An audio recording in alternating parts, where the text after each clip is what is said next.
Hello all. I hope you've had a good day. I worked tonight. Tonight was a good night.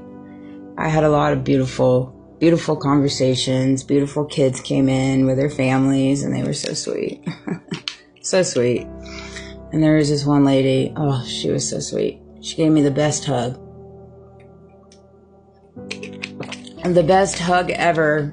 That was a much needed hug. I about started crying. You know you're doing something right when you work at a department store and you just be ringing people up and they want to give you hugs, you know? That's my purpose. That is my purpose right there. You know, people have a lot of questions. People have a lot of whatever. And for me personally, things like that means the world to me. That's God speaking to me through other people in different ways, you know. I wanted to touch on a couple of things because I've received a couple comments. Like, here's the thing. If you leave some comments on my page that are just ridiculous and you have a bot profile, you don't have a picture or anything like that, you're getting blocked. You're getting blocked. So there you have it for that. I wanted to touch on the DeSantis alligator thingamabob, whatever. Here's the thing with that. The problem I have is, why are we spending all this money on certain things when there's other areas in the state that need money? That's my problem. I don't care why or what it's to do. Really, that makes no difference to me. They're going to do what they want to do anyways. Do I agree with it? Not really. Do I think it was necessary? Not really at all. But that's neither here nor there. What my problem is the amount of money that has been funneled into it. All right, just so we're all clear. The amount of money that was funneled into it, the fact that they have now taken the contracts out of the public's eye, where the public cannot see where the monetary went and the millions of dollars that have went into it. Now the public cannot see where it actually went to, right? So that's a question to me. And I also question how it went up in 8 days. 8 days, that's insanity to me. I have a good understanding of contracts and builds and reconstructions and things like that. I dealt with a lot of that in property management. And for things to go up that quick, it's to get money in different areas. I don't give a crap what anybody says. It's for money and tax deductions. That's exactly what it is. It's all extortion. So nobody can tell me otherwise. I'm sorry. If you do not agree with me, I understand where you're coming from, but please understand where I'm coming from. That's all my questions are for it. And I'm not bitching. I'm just asking questions. How does asking questions become classified as bitching? One would like to know. Get back to me, please. There's a difference from somebody complaining and bitching and somebody asking valued questions. That's what I'm asking, are questions. All right. And again, we can reiterate on that. Where did the money go? Seeing as, what did it say? I have it right here. What did they say? The receipts or the... No access to grant lawyers, media, oversight groups, even after the visits of the legislators who were blocked from speaking to the Destins directly. Human rights violations, imagine that. Contracts... Lack of integrity. That's the thing, is there's no integrity in it.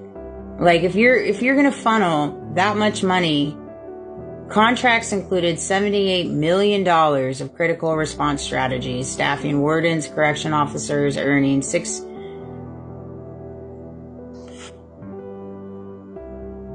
correction officers earning up to $11,000 a month plus overtime. Are you crapping me? That's another question. A correction officer. Let's talk about the correction officers in the local jails. I'm pretty sure they ain't bringing home $11,000 in a month. And I know it says up to, but that means somebody's making that. That's what I'm saying. This doesn't make sense. I'm sorry. It doesn't make sense. So If you want to say me calling out facts and asking questions is bitching, by all means, please do. I welcome it. For entertainment purposes only. But I felt compelled to touch on that because I had a couple comments and I wanted to go ahead and touch on that. But no. I was working with... It's so crazy. Because I just communicate like in my own way with my higher self being God, the most high source. And it's such a unique calling, a unique purpose. And the weight, you know, there's a lot of weight that I carry because I want to live up to the standards, obviously, to the best of my abilities and that he calls me to. And also given the circumstantial events that surround me, you know, when it comes to the storyline, the back end, all the entities involved and principalities and, you know, all of that jazz, because I'm well aware of it. And does it bother me? No, it doesn't bother me. It disappoints me.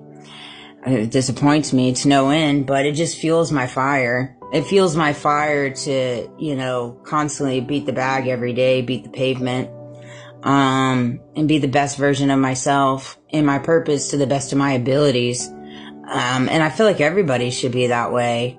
Everybody should be that way. And if you feel like I'm hiding something or you feel XYZ, ask me. I get so tired of seeing all this crap. I get so tired of all the different things on TikTok and my algorithm and Facebook and all this stuff. And it's like, man, just have a Q&A with me if you have questions. You know, I'm pretty open. I'm pretty transparent. When I'm out and about, though, yeah, I'm very observant. I am very observant. You know, I follow the flow of a conversation. I've learned how to, you know, embody surface level. You know, you can be in the 5D or walking in your higher self, but still recognize the fact that we live in a world right now where people are just so conditioned, and it's nothing unbeknownst to them. They just don't know no better, and they're just not at the same walk as you're at, you know? And so you just carry that duality inside of you, you know? And for me, it's one of those things. But that hug, man, that meant the world to me. It did. And all the cute little kids that came in, they were so pleasant. They were so mannerly. They were so sweet. They were so sweet. They really were. They made my day. I have such a good time with kids. I really do. You know, and that's another thing too, you know, all the turmoil that's been created between my son and I, not to mention all the turmoil before that when I was broken and unhealed and battling my addiction. And, you know, so I had all of that on top of it. And then you add the layer of just the consistency of the manipulation and the coercion and the gaslighting and everything they've done between my son and I. It just like breaks my heart. It breaks my heart to no end, you know, because I see and I have these conversations and these rapports with other people's children, and I can't even have that with my kid, you know, and it sucks. It's hard. It's a hard thing. That's my biggest battle that I talk to God about and pray about, is that in itself, you know, to have your life ripped upside down, like I can do that with my eyes closed, you know, but to have your relationship with your child that you would literally like die for, and completely misused, you know, and manipulated and just did really, really awful things between my son and I. And you know what you did, you know, and you know what you're doing in different ways. And so it's one of those things. It's really sad. It's really sad. And so it's like, when I go out into the world and I have these connections and I have these interactions and I have these experiences with other people's kids, I feel bad because it's like, golly, I can't even have that with my own, you know? And so imagine carrying that on your heart for someone that walks with a heart that I have. It's hard. I struggle with it for entertainment purposes only, but not sure. Little Captain Flo. I have a video I'm going to make after this one though about spiritual purpose, because that's where I'm at. And I feel like it needs to be said.